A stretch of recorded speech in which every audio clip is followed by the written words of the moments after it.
By this time, the British had been in the country for exactly 18 years on the ground.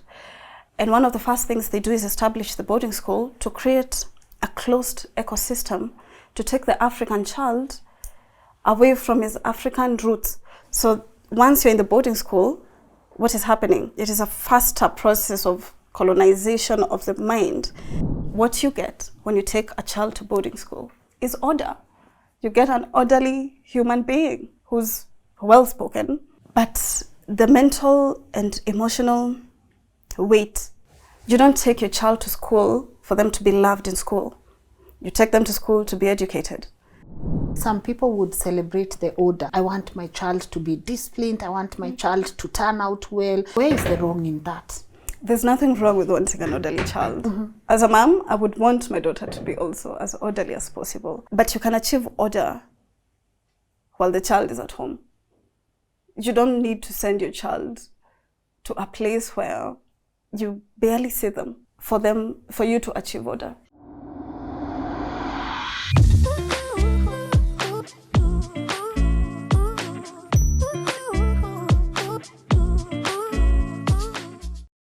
Hey guys, welcome to today's episode of LNS. My name is Lynn Ngugi, and we get to meet again for another episode where we get to do three things. We get to learn and relearn.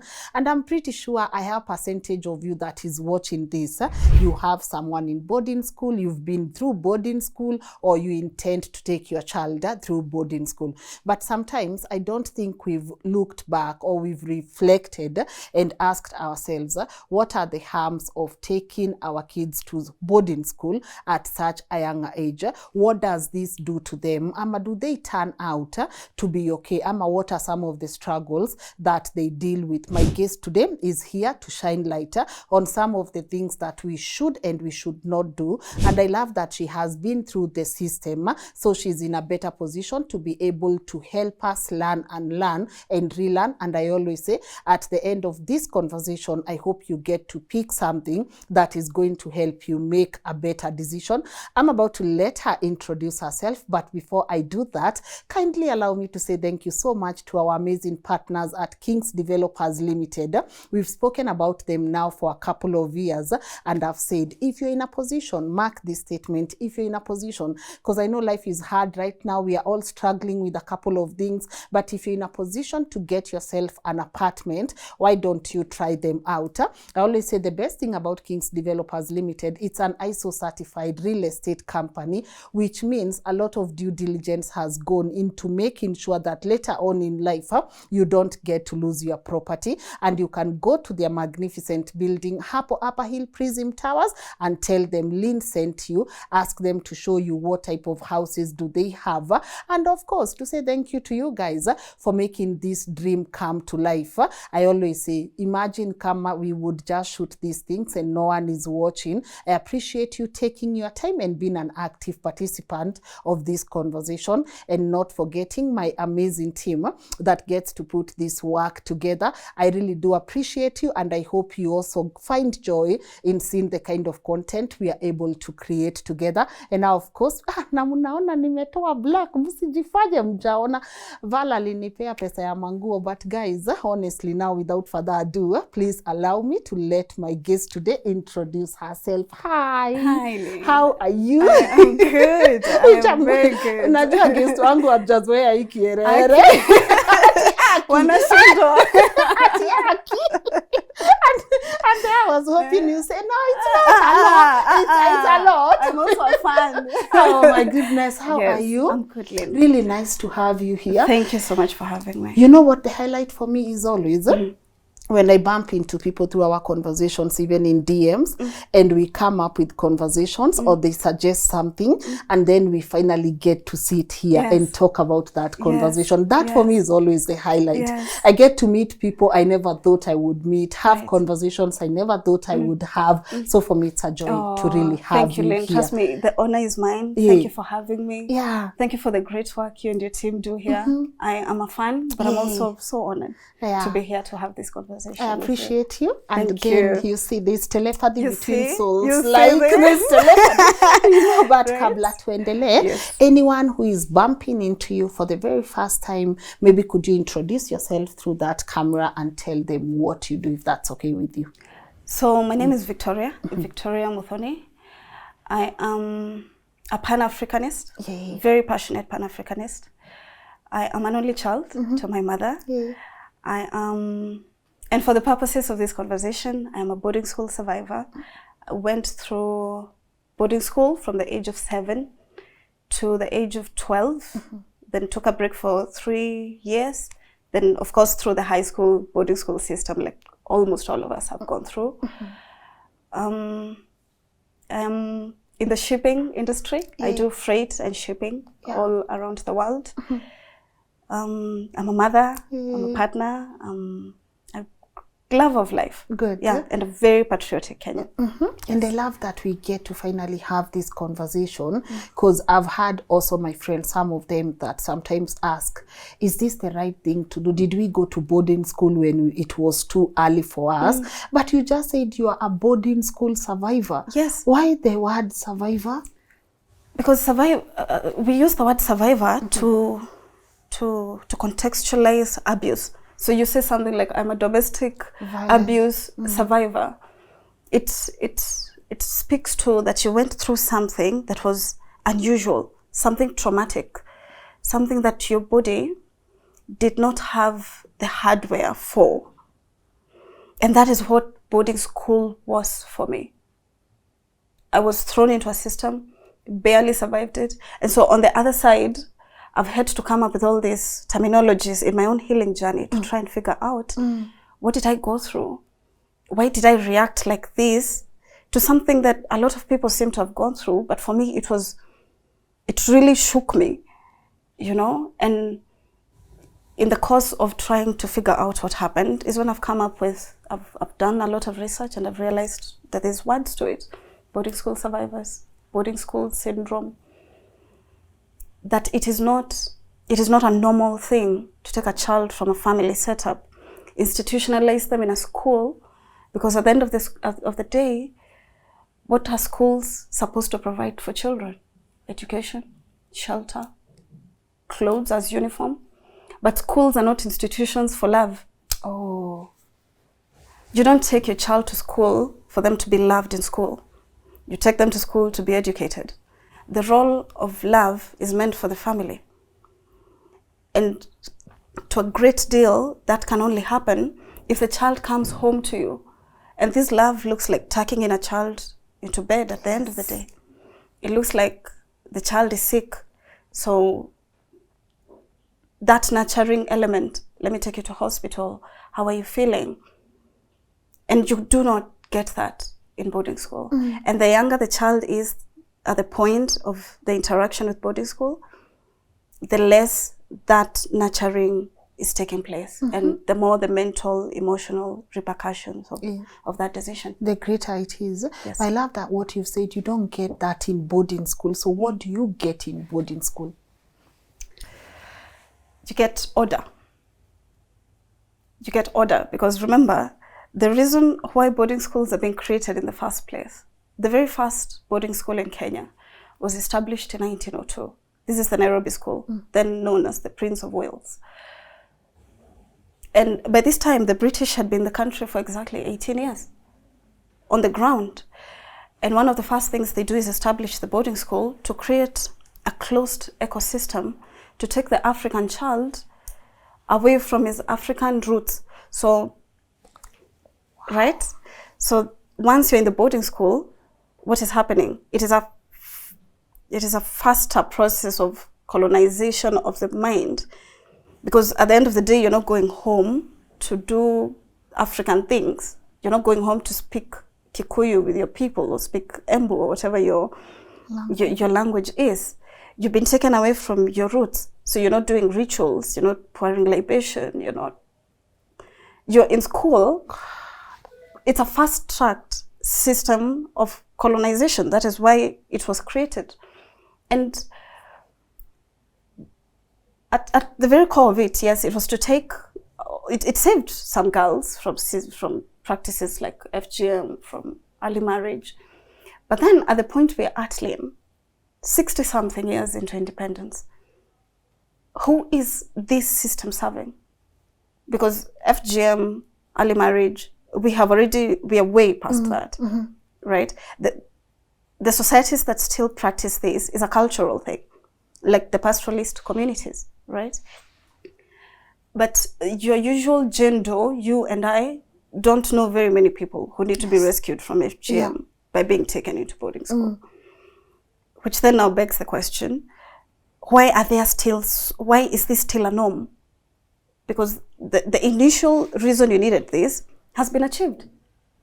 So why are you still having this as a core element of schooling? Countries in the West, you can't afford to take your child to private school. You can't afford to take your child to boarding school. It's for the elite. So why is it a norm among African countries? Well, let me tell you, there's nothing in me that thought that was one of the reasons. What you've just said here, I'm actually starting to believe this is it. This is it. This is the fastest way we can be able to colonize these Africans. This is the fastest way we can be able to sell them something that looks like this is amazing, but they already know by design, later on in life, this is we are turning out to be exactly who they want us to turn. God! Of course, because it is what the system was created to achieve. So you and I we are participating in this system happily.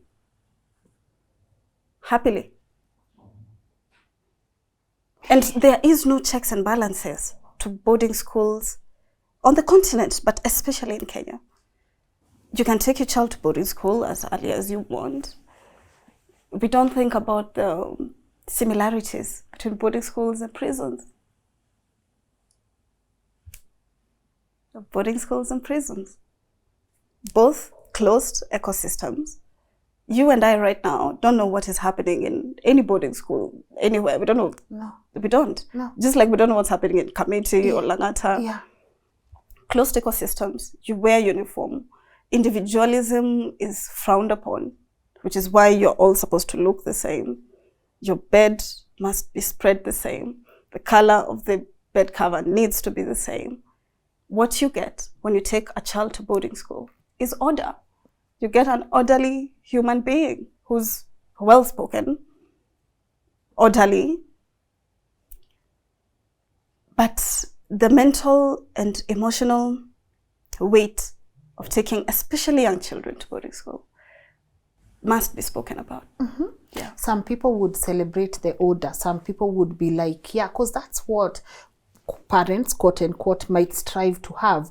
I want my child to be disciplined. I want my child to turn out well. And the more orderly they are, the better for me. Where is the wrong in that? There's nothing wrong with wanting an orderly child. As a mom, I would want my daughter to be also as orderly as possible. But you can achieve order while the child is at home.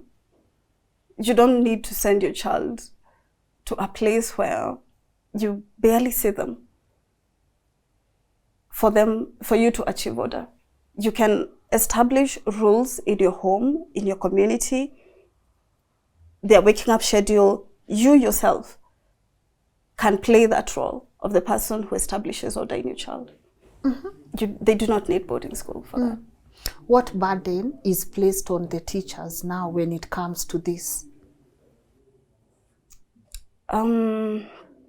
I don't know much about the burden of the teacher, because at the end of the day, the teacher's role is to teach. Let me give you an example of my own story. For context purposes, I grew up in a village. I had a very happy childhood from the age of 1 to 6. My earliest memories, I was brought up by my grandparents. So my mom got me when she was 19. And like most 19-year-olds do, she left me with her grandparents to go and chart her life for herself. My first experience of boarding school, so my grandmother had has 3 children. My mother is a firstborn. There's a middle child. And then there's a lastborn who's only 4 years older than me. So he's more of a brother. We grew up together in the village, we're looking after cows, making sure the cows don't go to the sunflower farm, we're playing in the river.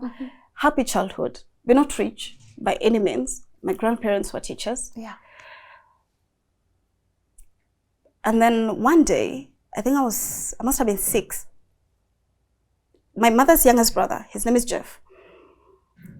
There was a conversation that Jeff needs to go to boarding school. The school we used to go to was badly funded, a horrible little village school. We'd have to carry ash and wood. And water. And maize. It was a really badly resourced school because this place is really in the middle of nowhere, right? And so the conversation takes place that Jeff needs to go to boarding school. And we take him for his interview. And he passes. We buy the box. We buy a few toiletries for him. Now, the only reason we'd leave the village is to go to church on Sunday. I will tell you why this is how I'm going to tie this to something else later, right? So this church is approximately 20 kilometers away. So we'd walk to and fro. So every Sunday, we would walk 40 kilometers to and from church. But as you're approaching the church, this is in Narumoro, there was a school next to the railroad. Let me not mention the name of the school, right? And that is where Jeff ends up. And his experience was really bad. He could not cope. So he'd spend any waking moment that he's not in class, he would be on the fence, wailing at any stranger that he saw there. Please go tell my mom to come get me. I promise I'll be a good boy. And every Saturday, we'd make chapatis, because this school had no food. They were locked inside the dormitories. The matron would go, and so they'd have to like poop in their buckets. Just a bad school. It did not care for the welfare of the kids at all. And after a while, Jeff falls sick. I think because of the food, he gets food poisoning. One day he's next to the fence where he spends most of his time anyway. And the toilet door has fallen on the fence. What does he do? Kanyanga. So Jeff comes home. He's run away from school. And that is where now that conversation turns from Jeff needs to be shifted schools, to be changed schools, because evidently this is a bad school. So what we're going to do is we will take him to a better boarding school. But we won't just take him, we will take him and me. At this point, I am 7. Right? So we do the whole thing we did with Jeff. We bought my box. The toilet. Toiletries, kiwi, toothpaste. Yes, blue band. No, blue band. Blue band. That's a luxury. Yes. No blue band. Just kiwi, toothpaste, a toothbrush, 4 pencils, basics, and off we go into on the floors of Mount Kenya, as you're climbing Mount Kenya. So the school was at the base of Mount Kenya. And off we went. It was on a Sunday, around 7 p.m. We got dropped off at the school. My grandparents lied to us that we're just going to have supper and then we'll find them there. So, of course, by the time we get from supper, they're gone. They're gone. Now, in my mind, remember, I'm 7. So I don't think it really clicked. One, how long the term is, or what homesickness is, or anything else. I mean, the detachment. I don't think I really thought about it. So the night passes. I think that first night I was just excited to be somewhere new. and to have a box. It had like bottle tops, flattened Coca-Cola bottle tops. I was just excited for that. Okay. Until the following day. Okay, so three things make my life there extremely difficult. One is the weather, because it rains Every day. Because you're on the mountain, you're on Mount Kenya at the slopes. So the weather is moist, it's humid. And the physical manifestation to my emotional struggle was bedwetting. I bedwet from the first day I entered there in class 3 to the day I left there in class 7. Every single day. They tried everything to stop me from bedwetting. They tried incentives. Take a sweet. Don't bedwet. Here's some biscuits. Nothing would work. And the following day after I left, the bedwetting stopped. It was literally a physical manifestation of what was happening in my mind. So I'm wetting my bed. It's raining. So what happens to the mattress? It doesn't dry. So what are you sleeping on? A wet, damp mattress. Every single day. I think by the time I got to maybe class 6, I think we were able to afford a Macintosh. Yeah. But for those first 3 years, every single day, maybe except for maybe 2 months when it was sunny. What happens if you're wearing socks and you hang them and they don't dry? You're wearing wet, damp socks. What happens? You get athlete's foot. Yes. And of course, you're sleeping on damp things. You're wetting your bed, which makes you stink of urine. Nobody wants to hang out with people who stink of urine. The shame. God. People don't know, and kids are not able to hide these things. And kids are not polite.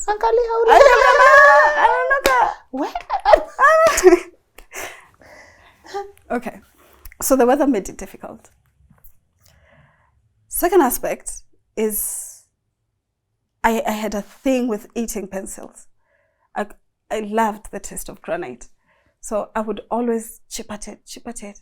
And it got to a point where, because I had like 4 pencils, and these pencils are supposed to last you for 1.5 months.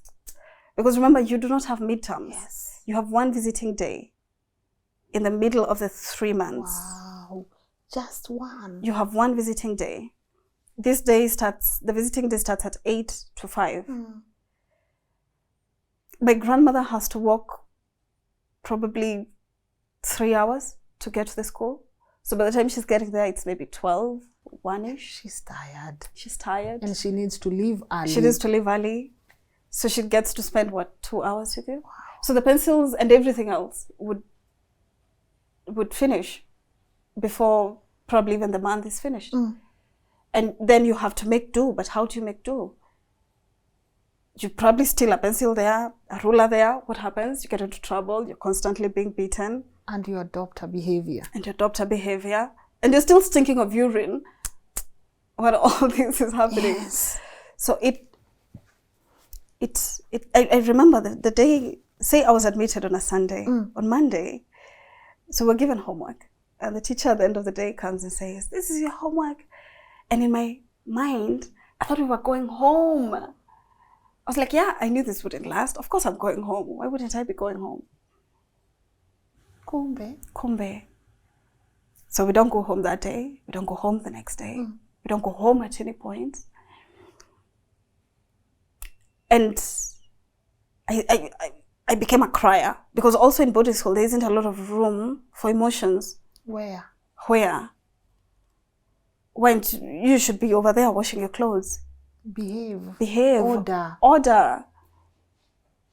Why isn't your bed spread? Where's your mattress? Why are you wetting your bed? You know? And you learn how to cry silently. And this is the other aspect to boarding school. It's emotional numbness. Yes. It's emotional numbness. You get to a point where you realize all this emotion is not helping me. It's not serving me. There's no room for it. The only thing I need to do is be orderly, speak well. Man up. Man up. And so you do. You learn. And because you're all peers, somehow you're able to very quickly influence each other, because you can see for a very long time, every time I'd return to school, there would be chaos. I would cry, roll on the ground. And then one time, I think I was in class 4, I stopped. But I didn't just stop crying over returning to boarding school. I stopped crying over everything. Like, it's actually an emotional numbness. There is no room for weakness in the boarding school system. Even in most high schools. Yeah. That was me as a child, but even in most high schools, there isn't much room for weakness. You're supposed to wake up, take a cold shower. It's very militaristic. Then the teacher will come kwa dorms akitafuta nani ajaenda preps. Bas. You get to preps, why you're not all here, run. It's very, actually that's the best word I can use for it. Very militaristic. And if we are going to put children in this system, then we need to agree that that is something we're okay with. Then you can take a 5, 6, that is who we are as Kenyans, and we are fine with it, and we see nothing wrong with it. Because if really we wanted to do something about it, we would have. But here we are since 1902. 02. It's 2025. The system is exactly as the colonizer left it. So, and we keep perpetuating it ourselves. So you become emotionally numb. You become emotionally numb. Now, is it easy for you to cry now? Or is it still hard? I think through a lot of inner work. I think I've done a lot of healing over the years. I think between the age of, because the other thing I did was, I didn't talk about it for 7 years after I left. Okay, so after I stopped the crying, I made it a personal decision. It became a mission. Because what I saw with Jeff was, how did Jeff get out of that terrible school? He ran away. Yes. So I figured if I run away, I will then be taken away from this terrible school. So that became my mission. Running away? Yes.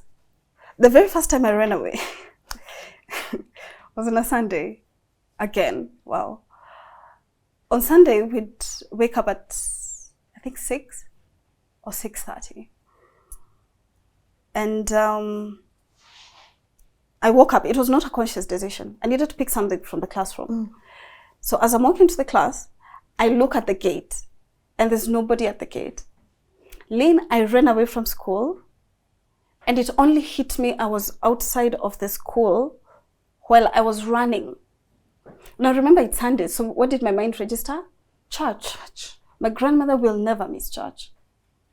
So at this point, there's the train had started operating, the Nanyuki, Nairobi route. So she started using the train. So I ran 9 kilometers to the train station. I knew I needed to be there before she alights. The train needs to find me there waiting. And she did. She found me there waiting. Ran nonstop. She finds me there.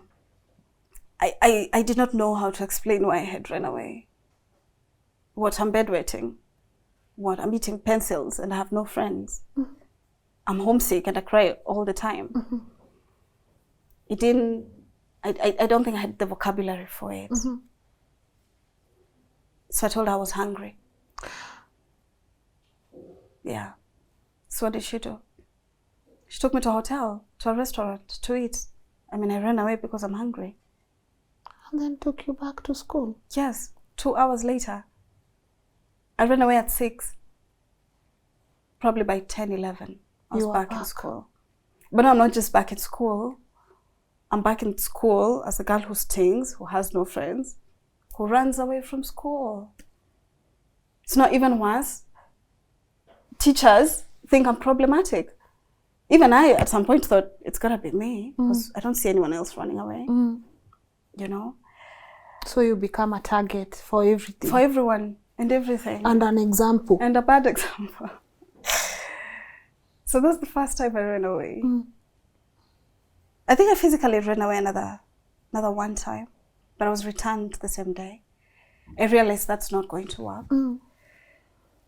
So I started feigning illness. First, I think one eye, then I think an ear. All this time, taken to hospital, brought back to school.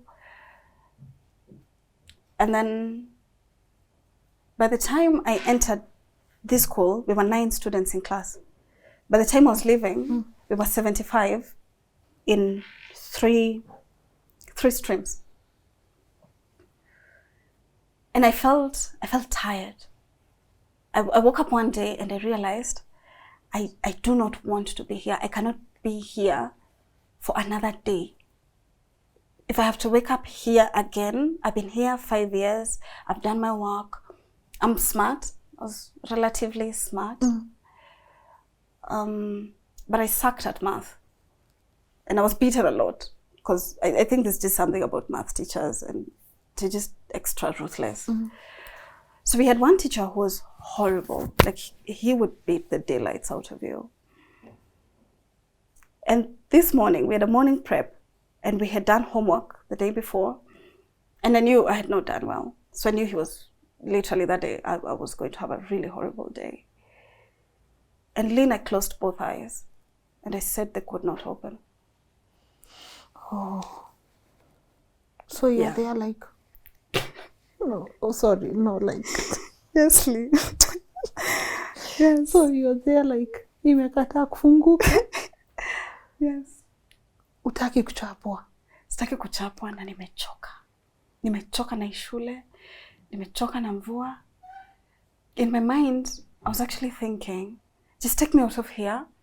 Take me to a different boarding school. I didn't even think boarding school was the issue. I was just tired. I had done my time. I was a child when I came here. Now I'm turning into a teenager. I'm still in here.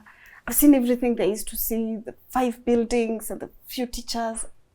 I was tired. So, nimefunga macho. So my deskmate alerts a few of my classmates and they take me to she's like the boarding mistress. Horrible. Probably, I think one of the most evil people I've ever met. She sees me, first thing she does, kunizaba coffee. Bah! Ukafungua macho. I almost did, but I was committed. Wait. So, anakuchapa tu hivi? Yes, that's the first thing she did. Bah! Anajifanya. Well, in my mind, I was like, yeah, that's exactly what is happening. Spot on. But I am committed to this process. I am not about, it's not even for 10 minutes. I'm not about to give up. This mission will work. Yeah. So I closed my eyes. She zabas me coffee. She sends the classmates back to class. She takes me to the dormitory. She tells me, wewe utalala tu huku mpaka ufungue hizo macho zako. I was like, nah, then I'm going to be asleep for the next month. So, yeah. So, sayenye mtu ayuko unafungua? Yes. I closed very quickly, very fast. I used to make ulcers. Hey, cause me maragwe school, so.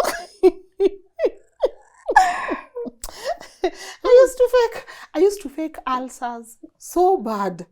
I say, even when I just go like, you touch yourself here, I'm like, it's really bad. It's horrible. So, but what I'm getting, you start becoming a liar. You do.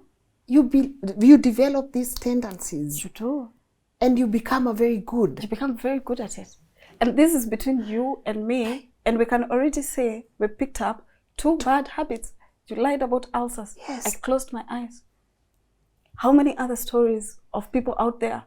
What did they fake to to deal with what was happening. What was happening. Because I didn't have to fake ulcers, but I also don't need to be eating maragwe every day. Every single day. And right? then, you know, they put like ugali jaiva, then they put the maragwe on top, then they put for you soup. Prison, Lynn. Prison. The wardens are the teachers. Same system. Closed ecosystem. Ask many parents will tell you today if you're just in the house and you're like, you know what, I miss my child. I want to go see them. You get to the school, you probably won't be able to see them.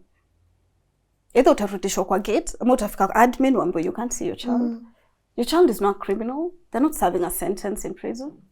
Why can't you see them? Why can't you see your child? So ukaendelea na macho. So, yes. You know, nilienda hata kuandikiwa barua. Nilifojisha barua ya daktari ya alsa. Because you know now you have to take a letter. They won't give you. But now I'm like, because you see, again, oh, Vicky. Did they change your diet yes, after all that? But now look at it this way. Because in our DH, dining hall, we are so many. There are so many tables. We can say maybe 20 tables. But there's always a special table. Kuna like table mbili za watu special. So they say special. So what is also registering in your mind, kuna special class of people. And we are a regular. You are a regular person. Waenda ukule maharagwe siku sita. Yes. So I close my eyes.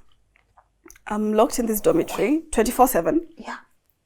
Which wasn't so bad. At least siko class, sipigwi, sababu ya hesabu. Siko... Ati umefunga siku ngapi?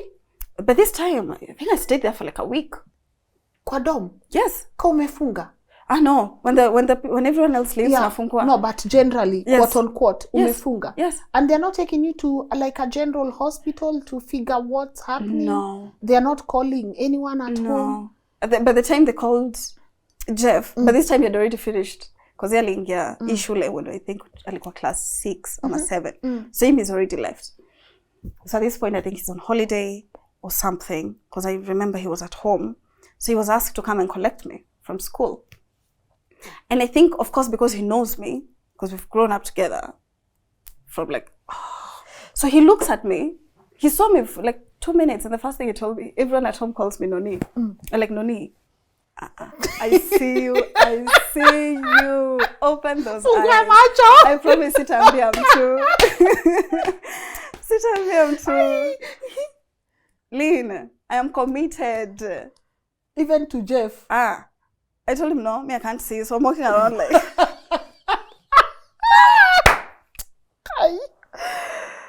Lynn. So you can imagine, right? So I'm walking around in... Oh, God. Even... Ndio easy. Hey, guy.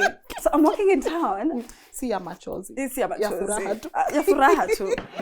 Where? So I'm walking in town. Trying to... You're walking where? With Jeff? Side by side. So unaona aje kwenye una...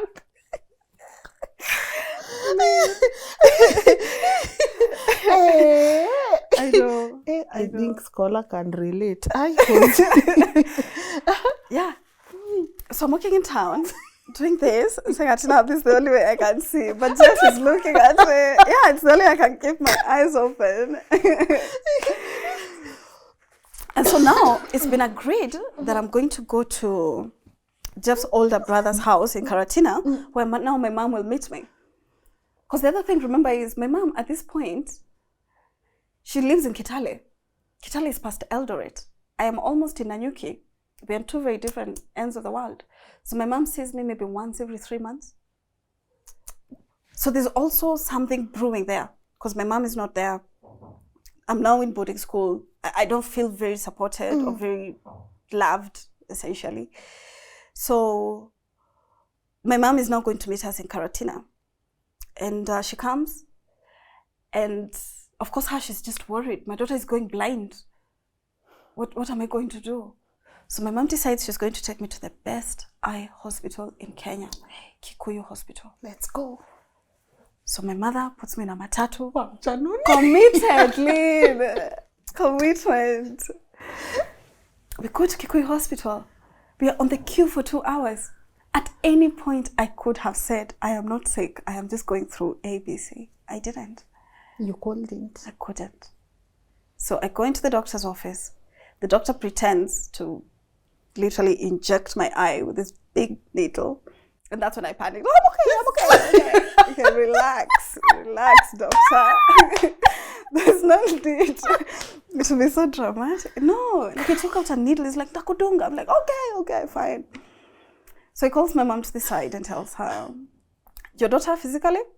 Perfect. Up here? Your daughter is going through stuff. Talk to your child. So you can imagine we've gone through all this. A whole week. A whole week of being in the dormitory. Jay's journey to come and see me in Arumoro. Mom coming to Karatina all the way from Kitale. His journey to Kikuyu Hospital. How much time have we used to try and simply, all I could have said was, I am tired of this school. I don't want to be here. I want to be home. I want to be home. So we come to an agreement that I'm going to do 1 term. So you're going to do 1 last term there. And then after that, you will move in with your mother. Remember, up to now, I've never lived with my mom. 12 years, never actually lived with her. So, but the world works in its own mysterious ways. Because this entire time, when I'm going through all this, my mom is learning psychology. She's probably one of the best therapists in this country. No lie. Downright, absolute, credible therapist, woman, mother. So I do the last term. And God, those months just dragged on. But at least I knew that at the end of all this, and of course I was one of those kids who would threaten every term.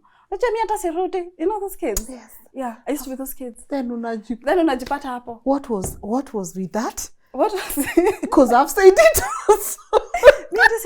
Next time. You you formed a group. Yes. You formed like your own siblings in school. Yeah. And then you're like, mi hata shule mamangu alisema sirudi. Mi hata na transfer. Exactly. And then the very next time, we transfer. Because I said na transfer. Then the same next time, it's you in there. Same school. Social credits back to 0. Yes, so I was one of those kids. So at least this time when I told them, at least this time I actually knew it's for real. So at this time I'm in class 7. Came in class 3, I'm in class 7. I do the last term. My mom comes, we do the whole clearance, and off I go to Embu, which is now where my mom lives and works. And for the first time, remember in boarding school, there is no individuality. No. So you can't operate anything. There's no gadgets, there's no TV for you to... In the village, we don't even have electricity or running water. So for the first time, I have access to one freedom. I'm being picked by a bus, dropped off at school, and being dropped off back home. That was amazing. I could not believe it. Yeah. Also, I was taken to a very, very good school in Embu called Bonanza. Probably the best education experience I've ever had to date. And I made friends. But the weird thing is, even a very close friend of mine that I met when I went there, I did not talk to her about Victory for 7 years. But the first time I told her about it, I was 19. And she's like, what are you talking about? I'm like, yeah. That happened? I'm like, yeah. So I blocked it out. Completely. But you remember the line? The line that I picked up from the closed eye, and the eyes and the ears, and you carry it with you. That became bigger. So now I started making up ginormous lies, completely unrealistic and unnecessary lies. So I'd lie about anything. Fortunately, I picked up 2 habits. One is reading. I became an ardent reader to escape. I realized as long as I'm buried in a book, oh my God, I'm not here. I can't possibly be here because I'm reading. And reading made me learn how to talk. Made me a pretty decent writer also. Hey. So that's the first good thing that came out of it.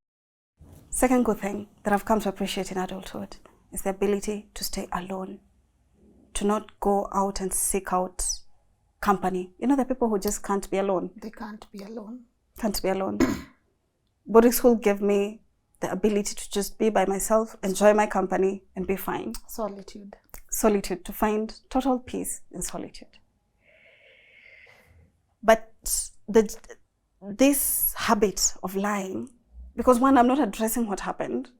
I'm not talking about it to anyone. In my mind, I'm like, it happened. I'm a survivor. I'm a survivor. I have moved on. Look at me. My peers in school hear my English and they're like, oh, what a well-spoken young girl. I want to be friends with her. Yeah. Yeah. But the minute you become friends with me, what do? I lie to you. You say what? Anything and anything I can possibly come up with, I will lie to you. If you ask me something as simple as, what did you have for breakfast? I had coffee. And bacon. Kai. Then your time atakange kwambia, I just ate bread. No, I'm not saying that. I'm not saying that. We ate bacon and sausages and we passed by the restaurant and my grandmother owns the restaurant and yes, I became a ginormous liar. Wow. Yes. EJ, you're laughing. EJ, you can relate. Okay. Yes, for no reason. To your grandma owns my grandmother owns the restaurant. I even go there on Thursdays. For no reason. So one, I'm not talking about it. I'm not addressing it. I only talk about it maybe with my mom. And like you and I are laughing about it. That's what it is. It's a family joke to this date. We sit together and we remember how I closed my eyes. We burst out into laughter. So because of the fact that one, it's funny, but also because it's not really talking about, wow, why did you have to go that? Why did you feel the need to go down that road? To go down that road. So, and of course, nobody likes liars. Even today, Lynn, if you have a friend who's just constantly lying to you, you'll also be like, nah, it's giving toxic. Very. It's giving toxic. Very. Yeah. So it complicated my friendships. And I remember my friend asking me, why do you feel the need to lie? Like, why wouldn't you just tell me you had tea and bread? I probably had the same. It's fine, you know?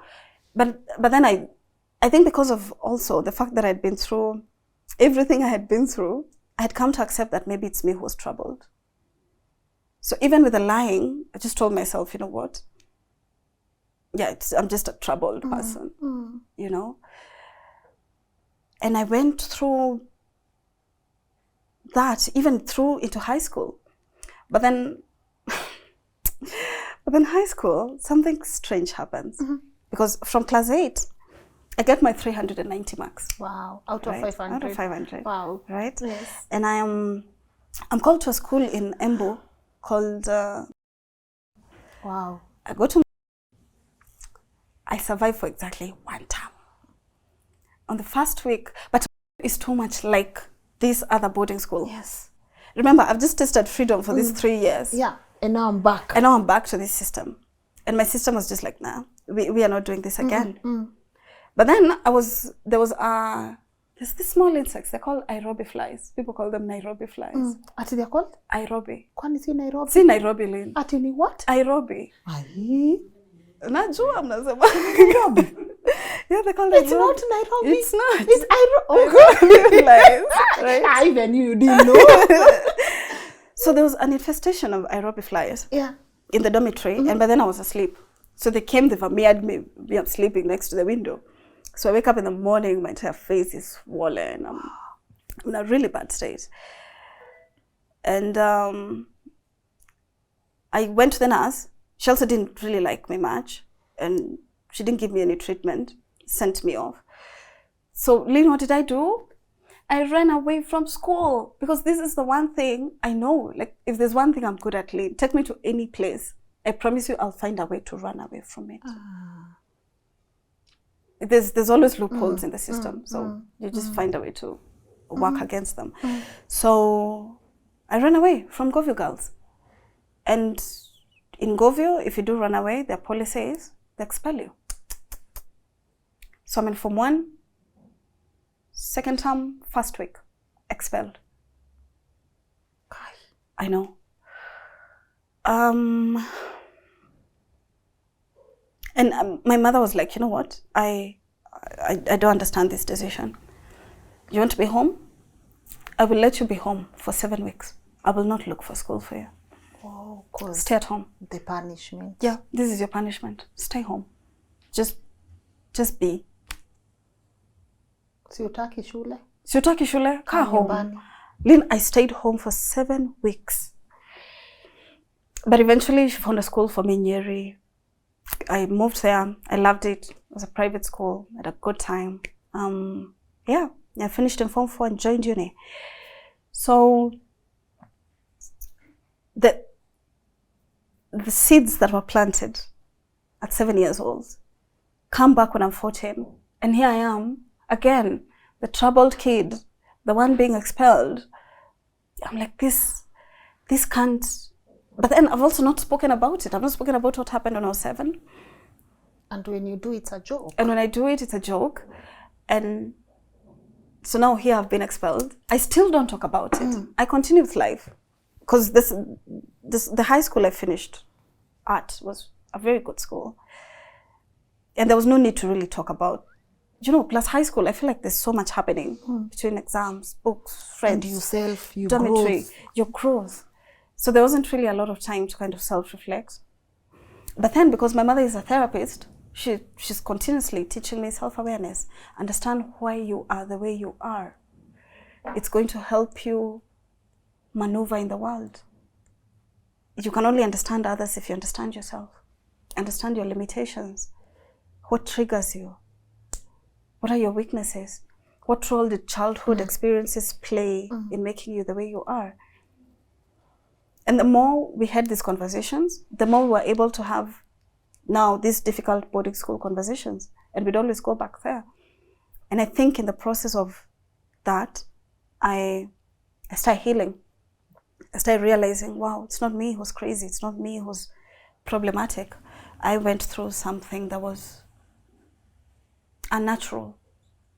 Because a child should be home. Yeah.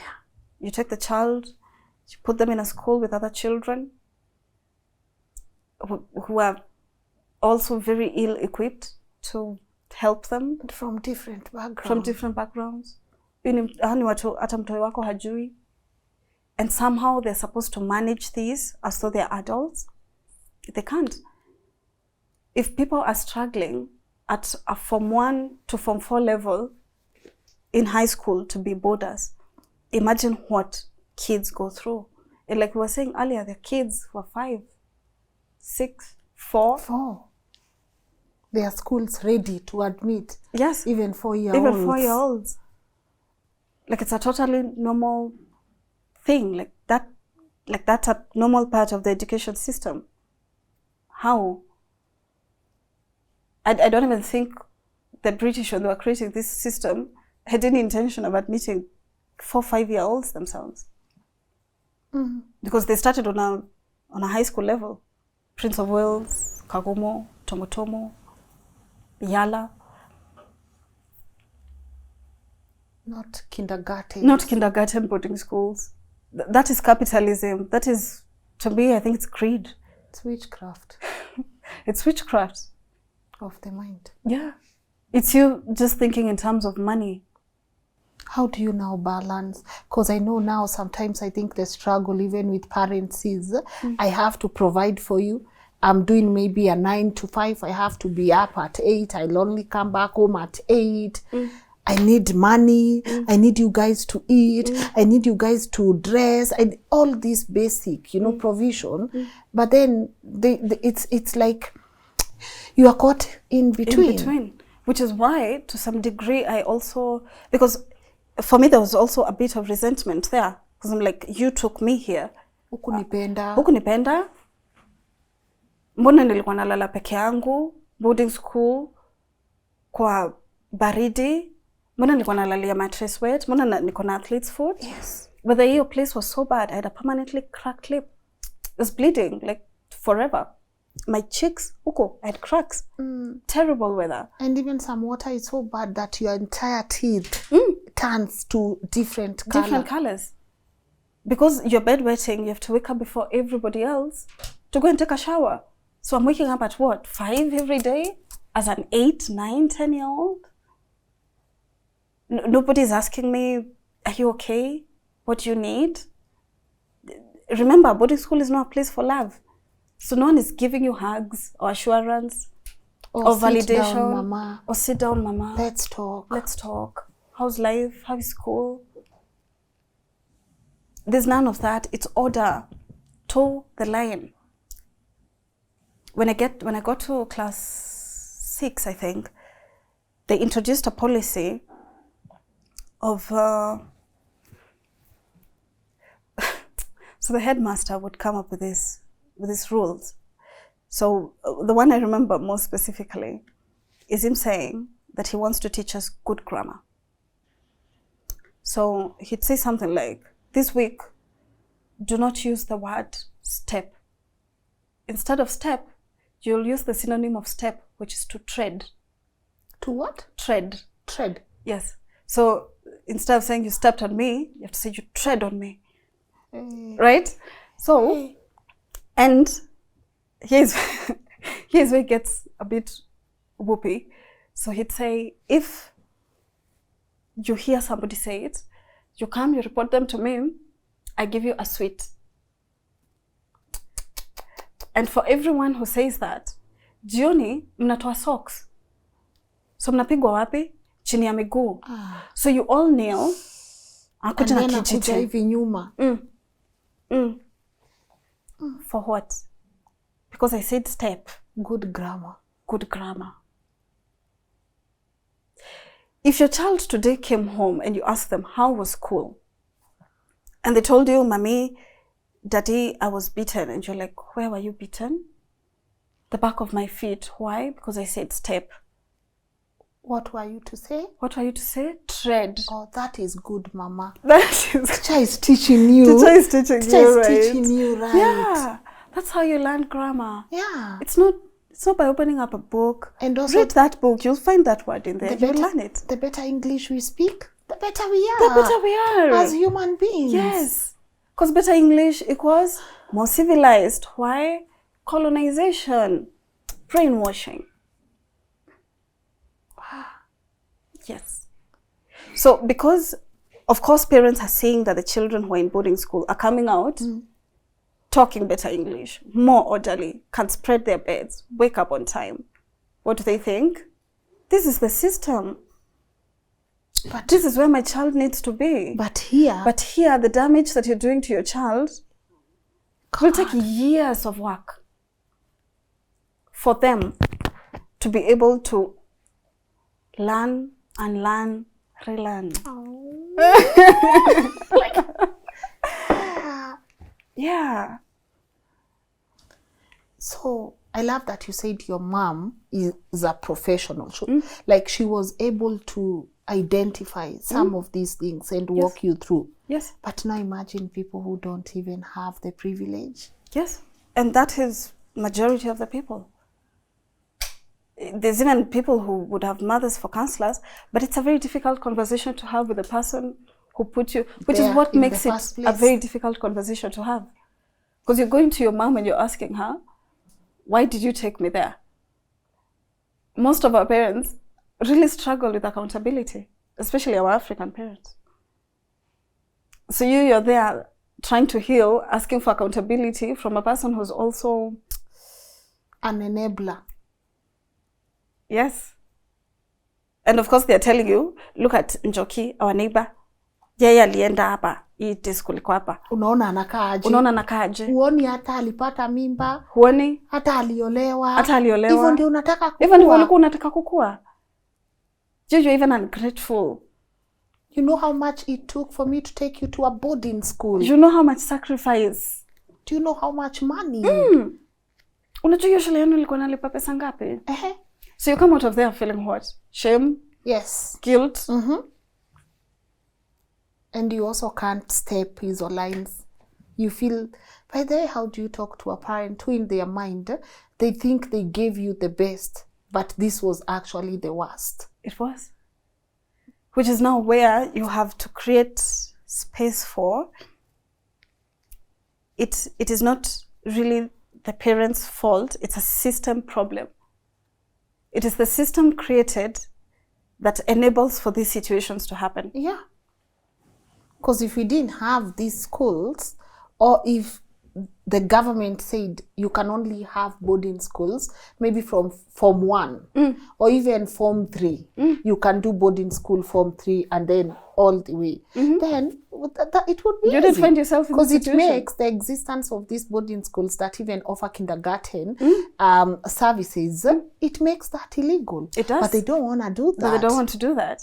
But more importantly, the other actor in the education system is the church. Because if you think about it, Lynn, most schools are called Saint something, Our Lady of somebody. Yes. So the church also plays a very significant role in the policy around boarding school. Yeah. And remember, when the colonizer is starting these schools in 1902 and 1907, all the way to 1927. I think 1927 was Yala High School. He's doing this with the missionaries. So it is the church and the education ministries are in bed together. So you cannot put these policies without the two of them. So the church and the government will have to come together to decide what the policies around these are. Yeah. Because if the church is responsible for maybe 60% of all schools in the country, even if the government says that our schools, we should only have boarding schools, maybe from class 7, Yes. the church is still responsible for most of the schools. So there will have to be a conversation around that. How did we give an entire education system to the church? How did we let that happen? How did we let that happen? We did not let that happen. The British did. Remember, our education system, Lynn, is not ours. It's not designed to benefit us. It is not designed to benefit us. They created it for themselves. For themselves. To create an African who is a laborer, who can communicate in their language, who can perpetuate their beliefs. You remember in the River Between, Ngugi wa Thiong'o talks about how Waiyaki is sent to school, and his father tells him, go and learn, but do not learn his ways. Go learn the education itself, but find a way to separate yourself from that. Most of us are not able to do that. I think actually almost all educated Africans really struggle with that balance. Because by going to school, you inevitably become the education that you got. And if the education is British, then you start to perpetuate these ideas yourself. The better your English, the more learned. If you're French, you start to think the better you're French, the more learned you are. Which is why the French had a system of assimilation. So the more French you look, you present, the more assimilated you become into French society. And because of our own brainwashing and years of prolonged conditioning, we cannot untie ourselves from these beliefs unless through vigorous reading, vigorous work. It is not an easy process. And to even be able to get to a point where you can see the coming together of church, government, education, that even by the time you're leaving from falling, the history that you learn is not necessarily yours. No. Form 4 history was very intriguing for me. I'm a permanent student of governance and history, always. And what you're learning is world wars. It's what happened in Austria, in Germany, Hitler. You know how happy I used to be when they say, what was the immediate cause of First World War? What was the immediate cause of Second World War? I always pray. Because I know. Because you know. What is the assassination? It was the assassination. Of Archduke Sijui, Franz Ferdinand, Sijui in Sarajevo. Your time, Lynn. Mimi niko class. Yes. And the question that determines whether I pass or not is history. A man called Ferdinand whatever in Sarajevo. Like you don't even know what is this. Hata ujui Sarajevo ni wapi. Sarajevo, ujui Austria. Ujui Austria, Hungary ni wapi. They will not teach me Kiambu. You don't know anything about the history of Congo. We can't even explain what is happening in Goma right now. But you know Austria-Hungary and you know Gorbachev. Yes. Yes. And I know the Queen did whatever. Yes. Because what you're learning is not meant for you. It is meant for you to become British, an African British person. And so that is where the church gets into bed with the government and the creation of boarding schools and the entire education system that we currently have. And they completely change an entire generation. Yes. Impact one in a negative way. In a negative way. And that continues because that was the generation then. From 1902. Here we are, 2025. How many generations have been impacted by this? Situpate kaibu kadogo tujue tuko 20 something. Yes. 2025 and yet here we are. And we keep having these instances, these moments where it's like the universe is trying to show us, deal with this now. Before it's too late. Before it's too late. Children dying in schools of fires. What do? We move on. We move on. And we take them back. We take them back. I think Russia is in operation right now. It is. Like as a country, we moved on real quick. Very quickly. I just saw a fire at Moi Girls. A couple of years back, I covered the same fire where we lost so 2010. many. 10 girls died. Even around either 2018, thereabout, 2018, 2019, there was another fire in Moi Girls. And now today we have another fire in Moi Girls. And Russia, life is moving on. It is. Remember Chaguli High School? 63 boys dead.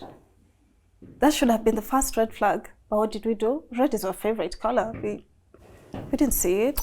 We didn't address. Red is our favorite. It's our favorite color. My God, that breaks my heart. Yeah. We love the color red. Oh God, that breaks my heart. Yeah. Yeah, that is when we should have done something. But we didn't. And every other year, children keep dying in schools. Yeah. And we move on. And we move on. I think Kenya, we have a habit of moving on so fast. Yeah, we do. So fast. Very, very fast. Yeah. And the 23 boys in Russia who died is last year. The government comes out, says they're going to close down 348 boarding school sections of schools around the country. Lynn, I don't think there's a single boarding school section that's been closed. None. If there was, we'd be hearing about it. We would know. None. Which means the government is aware that there's 348 schools who are not complying to the boarding school standards. And what standards even? What standards? What standards are we talking about? What standards are we talking about? How do we write this according to you? Having gone through it and you being a mom right now, how do we write this?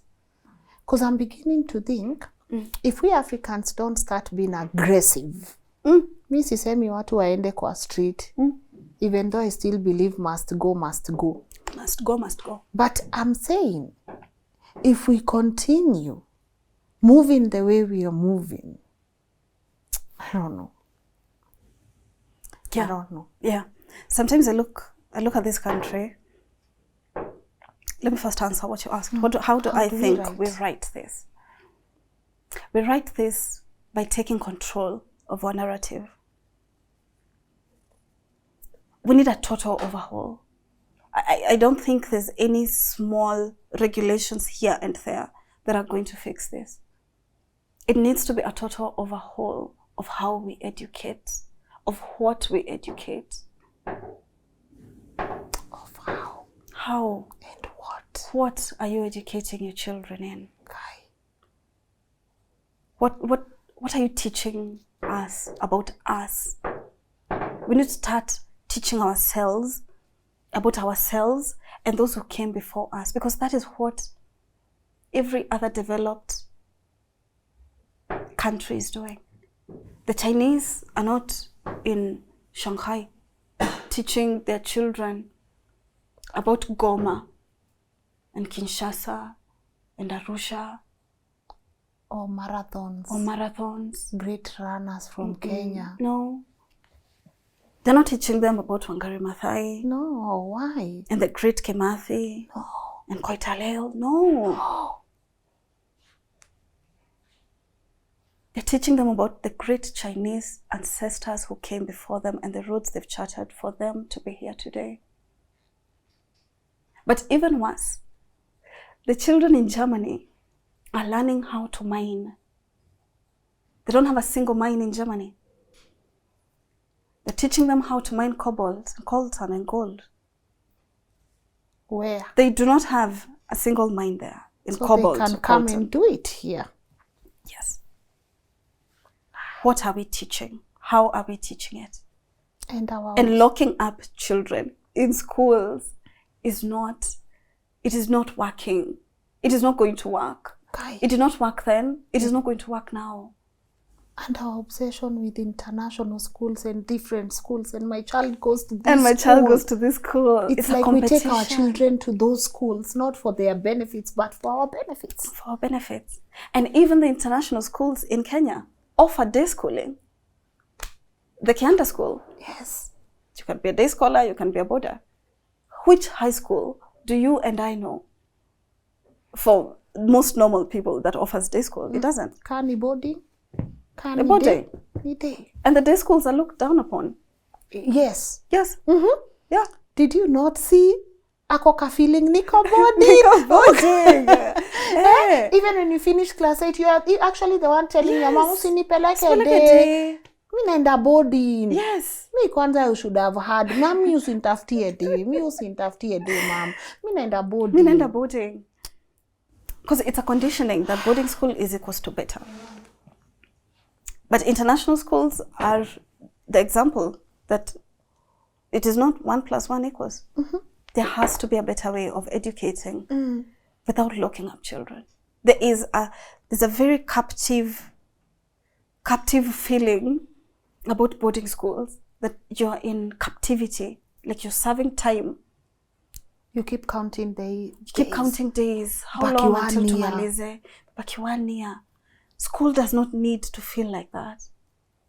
The 3 years I spent in Bonanza in Embu, because I had to repeat class 6, 7, and 8. For real? Yeah, I had to. Which was I was happy to. I was happy to repeat, because I just come from, you can imagine, after closing my eye, all that, I also needed like a break. And the good thing about repeating a class is it was easier. I knew the material. So I repeated class 6. So those 3 years I spent in Bonanza, going to school, coming back home, happy years. I was the happiest kid. Zero problems, nothing. I was just a good kid who goes to school and comes back home. Imagine, I've seen even some schools, and I think also it's international. Guys, let me know if you know of a local one doing the same, where your child comes home on Friday. Actually, I think they are dropped Thursday night. So you have them Friday, Saturday, they are picked on Sunday night. Yeah, that makes sense. They still get to be home. They still get family affection. If they have any needs, their needs can get met within that period. And that's what there has to be ways. There have to be ways that we can bring in the two, we can merge. Because also, if you're saying, if we have problems, even as it is, getting resources into schools, to say that we then need an entire overhaul of the education system, people are like, where are these resources going to come from? If shules today are already as bad, troubled as they are, where will this come from? Where will this come from? Kai, so you see how it's a big problem. Nani education system yetu Ni tumeharibu education hivi. yetu sisi wenyewe tumeharibu hivi. CPC sahi inauma nje. Okay. Jesus. Yeah. But we are the change. We are the change. We have to be. And I've seen also in my email, so many parents have opted to homeschool their kids. Yeah. Is that something you would consider? I think I don't know enough about homeschooling as a system. But I think it's important for kids to be in school, to be with their peers and to have the school experience. Because a lot of good things happened in school. Like I have so many fond memories of being in school. But also, for me, it's the aspect of what are they being taught that would make me homeschool. Because if I'm still sending you to school for you to learn about Austria and for you to become this Mesopotamia, for you to turn into this person that this system has created us to become, then why, at least let me take some control of what you're learning. Nice. Let me at least be in control of what information you're getting, you know? I don't know. I don't know about homeschooling, but it's definitely better than taking your child to boarding school when they're young.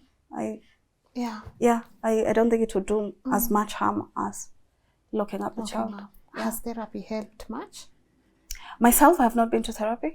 I think a lot of the healing I've done has been, they had to come to a point where I had to just cry about all that like repressed anger and rage and abandonment. I had to cry about it for a while there. Like I think from the age of 19 to like 22. It's very unstable mentally. Just felt like I had all these repressed feelings. Crying helped. Talking about it has helped a lot. Finding people who've been through the same system and have experienced the same issues has also helped to make me feel like, I'm not crazy. I didn't create this out of thin air. Listening to other people saying, you know what, there's something wrong. Even there's a conversation that you held with a lady here who was talking about the education system. Yeah. And I realized it's not just something I've created in my own mind. It's actually a real thing. That has helped. I think validation from society. Yeah. And even the tragedies in realizing that, my God, 23 boys are dead and the country has just moved on. We reopened the school. We don't know if the kids went to therapy. It's like, okay then. Like, we are fine with this. We don't care. Si wetu, si wako. And I really hope it doesn't come to pass. But if we don't do something about this, Lynn, we'll keep coming back to have the same conversations. Over and over. Over and over again. But I'm glad we've started this. As I said, obviously, a lot of changes in how our education system is. We also need to dig deeper, the relationship and the role the church is also playing in all this. Yes. Kai, we have such an amazing generation. Like, I look at our young people and I'm like, how to invest kwa hawa. Okay.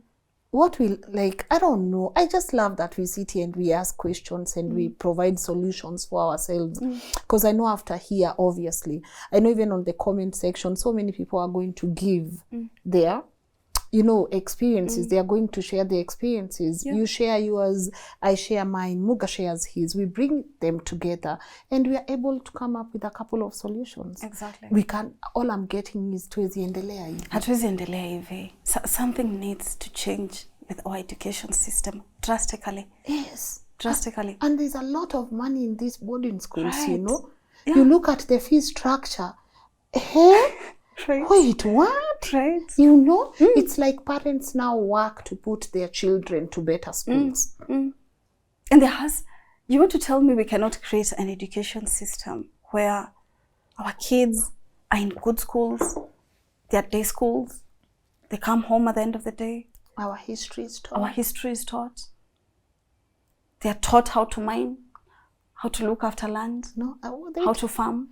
they teach us. No, they cannot. Teach us as who? Yeah. Can you imagine? How to It's farm. only now we are discovering all these things going on in our tourism industry, the conservancies, all these things. There's just too many things that you now, but I love when you open your mind, now you actually start. You actually start learning what matters. That conversation that you had with the gentleman was talking about conservancies. Yes. Mind-blowing conversation. Thank you for that conversation, Lynn. Yeah, It was shout out mind-blowing. Mordecai. Like, Mordecai is yes. very, very good conversation. And guys, sorry, get that book. There's a reason I place it there. This book. Now, what we need is another book on our education system. We do Mordecai The Okada big and John education Barrier. lie. Yes. I think Dr. Wandia needs to maybe write something for us. This conversation, Lynn, it really opened up my mind. Yes. Yeah. It was like, you know how we say there's things that you know. There's things you don't know. You don't know. And there's things you don't know. It's just out there. It was one of those things. I did not know. I was, wow, that exists. Yes. That is how conservations work. Yeah. We are trying to keep white spaces. Yes. That is why you can't just go to any national park and the fees. That's why Laikipia is going. That's why we will sit back and we can't talk about Laikipia, because talking about Laikipia in this country will get you killed. It will. So we can't even talk about Laikipia. We can't. You can't open your mouth and talk about Laikipia. We will talk about Laikipia. Yeah. We will talk about Laikipia. We will talk about our education system. We will talk about the conservation lies. We will talk. We will talk because we must. If we don't, who will? If we say it's not our problem, whose problem is it? How are you? I'm loving the conversations. I'm loving the awakening. Yes. I'm loving that a lot of people now have decided they know what matters and they're investing in what they know matters. Because now once you know, you know. And once you know, you tell somebody else who didn't know, and now they know. And that's what they don't count on. Yes. Us knowing. Yes. That is why they'll teach you about Mesopotamia from here to Timbuktu. But they'll not teach you about Timbuktu. Yes. Oh, yes, Lynn, they will not teach you about Timbuktu. No, why? Most people don't even know it's in Mali. They think Timbuktu is Austria. They're thinking of Austria. You see these things. I'm loving the conversations we are having. After I had your conversation with Mr. Mordecai, yes, I had a WhatsApp group call with my entire family to tell them about what I learned from you and Mr. Mordecai. Now we are talking. Yes. And now we are talking. And now we have what many pair idea. Now I actually need to find out who benefits from this boarding school system. Who benefits from this system? Who benefits from this system? Because it's not our children. It is not. And I think it came out more from, because once the first lot of boarding schools were opened, I think individuals just realized, if I open up an academy and have a boarding school section, I'll make more money from it. I can charge more. The uniform is probably more expensive because now I have to charge for like bed sheets and things like that. I can open a canteen, make money from the canteen. I think it's a capitalism thing. Yeah. And there's no regulation. No one is coming to check if you have exit stairs in case of a fire. Fire extinguishers. If you have fire I don't extinguishers. remember ever seeing one in our school. I also don't remember. If you can ask the kids to wake up at 4 a.m., take cold showers. If the food is okay. If the food is okay. No Why are we adding petrol to the food? Yeah. Why can't we teach our men how to regulate their emotions Lynn, and what was that hormones? about? Chakula inanuka mafuta ta. What was that? Why? Unaenda skula marago. Nando alikuwa na ulcers. Hata nando ulifunga macho.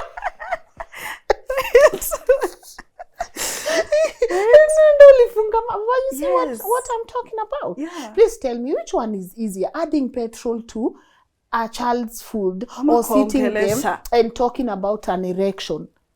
Right? No, but we don't want to talk You about can't. this. I don't know. We can't. But it is we such are an easy thing to solve. And it actually creates it creates room for a much broader conversation. Consent, self-control. There. You know? And it creates a very safe space for these men to think they can actually have this conversation. In the process, talk to them about respecting women. Yeah. Maybe we can end femicide in that way. In that direction. But instead, what do you do? Because if an erection is there, an erection is there. It but is there. By the way, we have a way of putting petrol in everything. Kuwasha moto. We think tunazima. But tunawasha moto ingine. Tunawasha moto ingine. And a few years later, the gentlemen who you are here. Yeah. Having conversations are the ones out on the street. You see what we are saying? We had thinking tunazima. Yes, thinking tunazima. But tunawasha. Because if you put petrol anywhere, please, the end it's going to be a flame. It's fire, it's a flame. Yeah, it's going to be a flame. Tunafaa tuandike kitabu. Akilin. Tuandike. Like it needs to happen. No, but I'm so happy you're here with us. Thank you. I'm so happy that we've started this conversation. Yes. I envision you being in a panel discussion. I envision us having, a whole room full of people who can be able to share their experiences. I envision us having spaces about these conversations, because I mean, even if if I have to commit myself the whole year, we touch on our education system. Let's do it. Let's do this. Yes, it's worth it. And thank you for creating this platform. Thank you for having me, and for being a voice for this generation, Lynn. Yeah. What you've done with the platform is unbelievable. And I am so proud of you. We appreciate it. Yeah. And thank you to people like you who follow this work and say, how about we talk about this as well? One story at a time. One story at a time. Look at what this one story has done for us. And I'll insist, these are the things they don't want you guys to talk about. When I heard there was no bookstores in this country that could stock this book. My goodness. That even some of the big bookstores in this country refused to stock this book. Yes. It took people like Nuria Bookstore to be able to stock this book. Like that breaks my heart. It is because it speaks to a system, to a system failure. Yeah. Because you know what you're talking, you know what you don't want the people to know. Exactly. Why? So even when I see our local authors in a local bookstore, I'm going to support that. Yes. I'm going to support that. Yes. But I've seen you read quite a lot. Correct me if I'm wrong. You do? Yes. What are some of the 3 books you would recommend to our audience? Wow. Yeah. Okay. I would recommend... There's a Yuval Noah book called Homo Deus. Homo Deus. Homo Deus speaks to how humankind, to this point, faced 3 serious problems: war, disease, and starvation. We could not solve those 3 problems.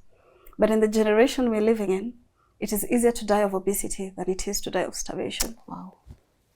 We have solved disease. We have solved drought. We have solved war. So what is mankind's next big tackle? And Yuval Noah speaks to artificial intelligence, to the human race for immortality, and to the role that communities play in that. I would recommend Jackson Because Drunk. Yes. I am a big Jackson Bickel fan. Yes. He is humorous. His books are short. Yeah. But I love any Jackson Beck or anything. Read it. Yes. You're going to love it. His stories are very relatable because they're set in Kenya. And the third book would be a book, I know my mom's going to love this. Yeah. One of the love languages between my mom and I is we exchange books. So we read a lot. I would say read Honeymoon in Purda. Honeymoon in Purda. Yes, Honeymoon in Purda is a story about a lady who goes to Iran. She's Canadian, but she wants to experience Iran for herself, not through the eyes of the West or the stories that she hears. And she gets her gay best friend to go with her because a woman cannot maneuver in Iran by herself. And it's humorous, it's joyful. I think I've read it like 6 times. Okay, that sounds good. Honeymoon in Purda, any Jackson Beck. Yes. And yes, Homo Deus. Beautiful. Yes. That's nice. Yes. You're such a vibe.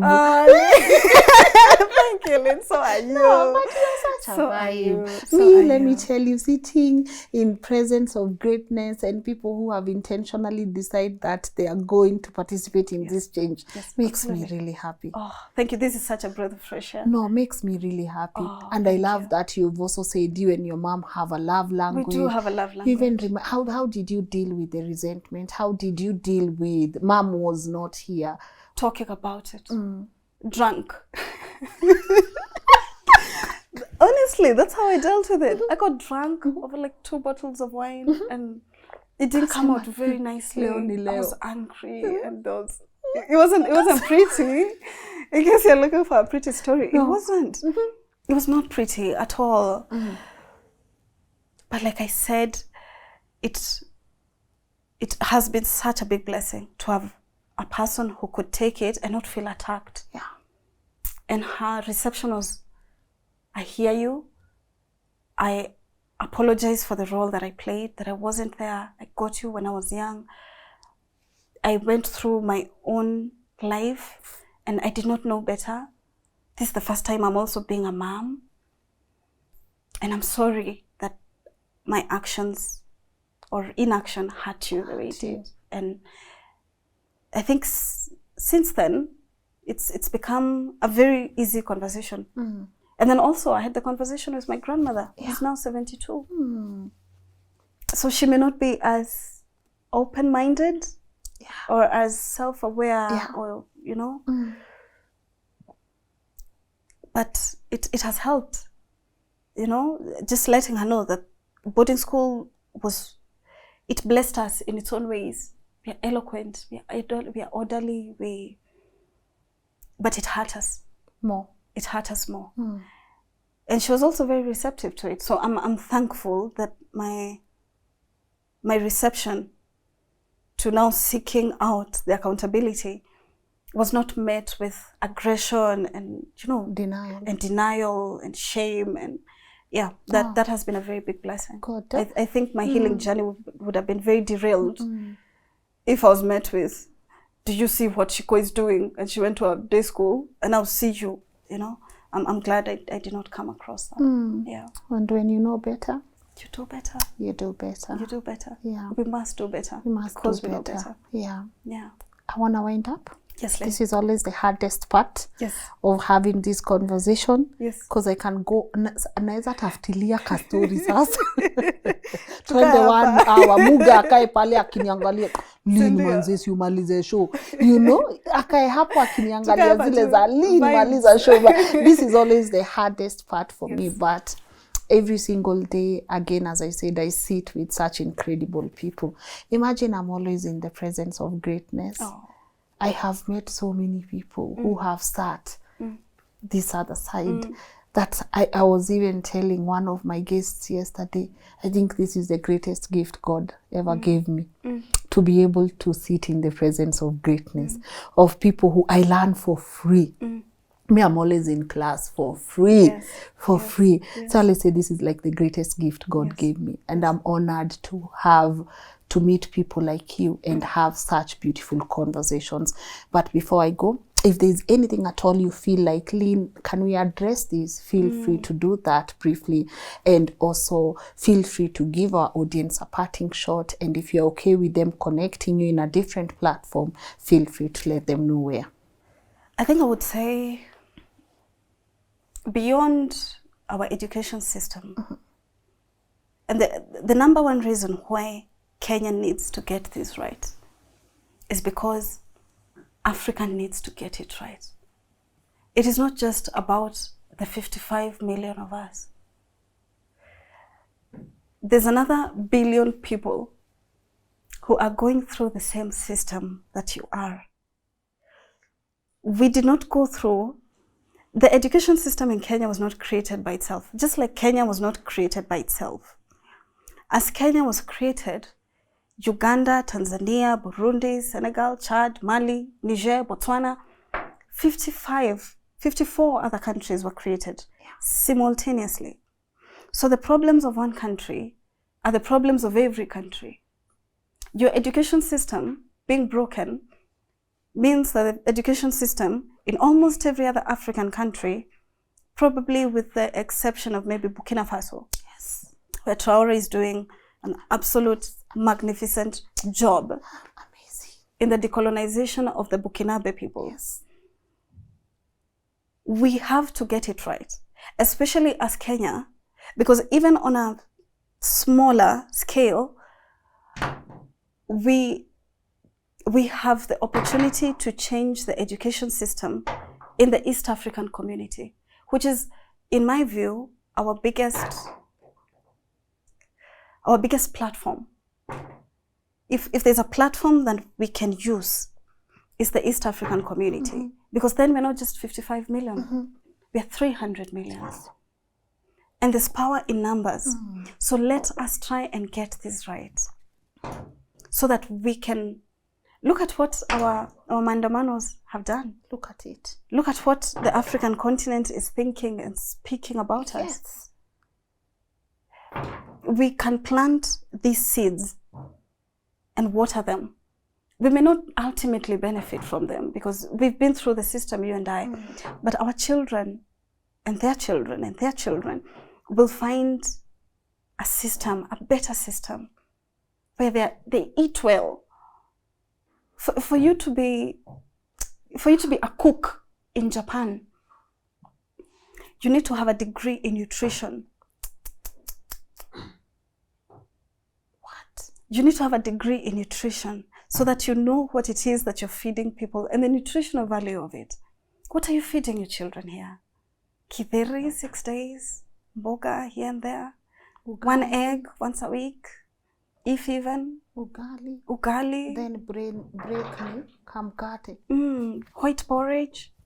What is the nutritional value? What are we doing? Why are we educating like this? There is a better way. Let us try and get this right, because it impacts everything. It impacts everything from the bottom up. Yeah. It does. The genuine bottom up. The genuine bottom up. And we can make a real difference. Yeah. But let's try and get this right. Yeah. Tell your stories, share your experiences, have these difficult conversations with whoever you need to have them with, so that you're also not carrying all this weight in your heart. The bitterness. And bitterness. Get back in touch with your emotions, learn to cry again. Yeah, that is what I would say. Let's try and get this right, because an entire continent depends on us getting it right. How can people connect with you? If you want to connect with me, you can do so on my Instagram. Yeah. _V_Elaine. Okay. Or my number. Are you okay giving that out? Yeah, sure. Feel free. Or you can call me on 0702 926 782. All right. Yes. Thank you. Thank you so much. Honestly, this is a conversation I also didn't think I needed. And I know so many people might not think they needed this conversation, but I can't wait to see their feedback on the comment section. Yes. I camp there. Yes. I go through their feedback. Yes. I see what they are saying, and it really helps us curate our conversations for the next episode. So nice meeting you. Thank you, Lynn. You are so kind. tuseme demio ama tuseme nini. Imeisha. They need to give us another. They need to. You are so elegant, you know. And I like, honestly. Oh, Lynn, you know, I don't know how to take thank you. Thank you. Thank you, guys. Thank you, Lynn. Also, very brilliant. Yes. And as I said, it's a miracle to have conversations with people like you. Yes. And you guys on the comment section, you know how we do. Your take home is very important to me in making sure that we curate these conversations the best way we know how.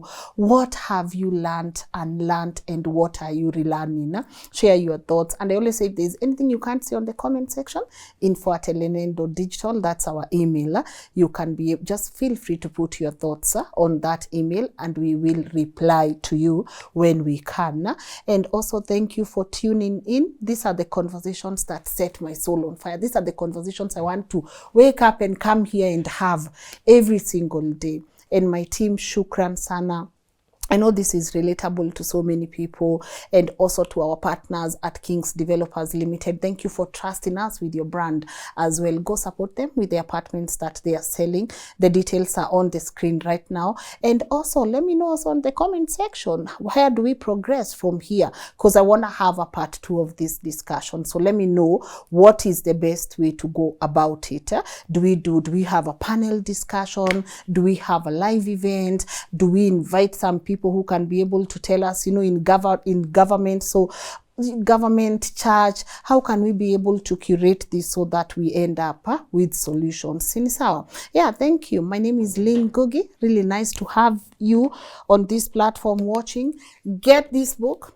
I'm not sure if this interview comes out when we've done our conversations in Laikipia, but if our Laikipia episodes air before this conversation, then remember to get this book as well, because the big conservation lie is a must-have for everyone in this country. Tuwezi endelea kuishi hivi, my people. Na si tafadhali, tuwezi endelea kuishi venye tunaishi.